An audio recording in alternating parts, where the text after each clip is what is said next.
Today we celebrate St. Pius V. This is the Pope whose job it was to implement the historic Council of Trent.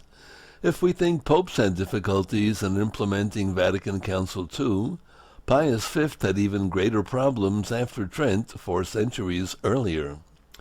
During his papacy, 1566 to 1572, Pius V was faced with the almost overwhelming responsibility of getting a shattered and scattered church back on its feet.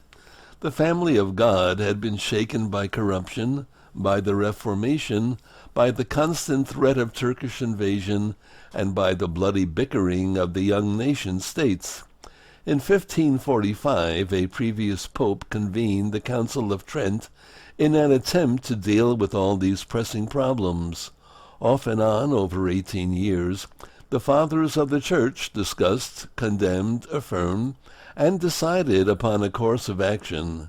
The council closed in 1563.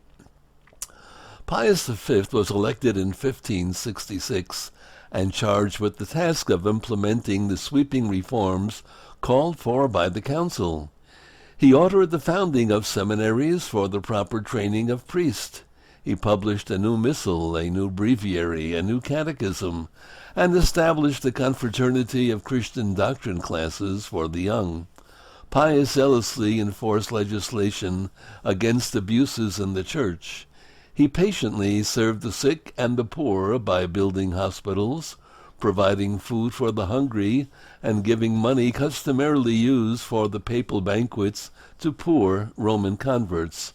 His decision to keep wearing his Dominican habit led to the custom, to this day, of the Pope wearing a white cassock.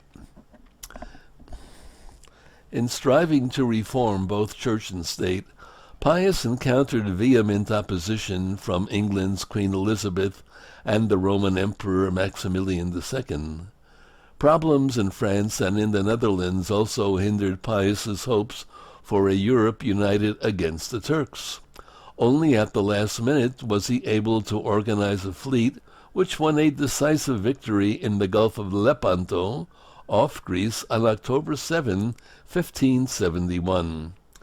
Pius's ceaseless quest for a renewal of the Church was grounded in his personal life as a Dominican friar.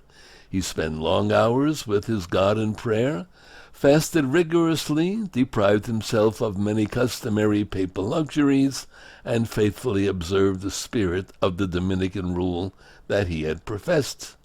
St. Pius V, Pope, and a marvelous man who became a saint.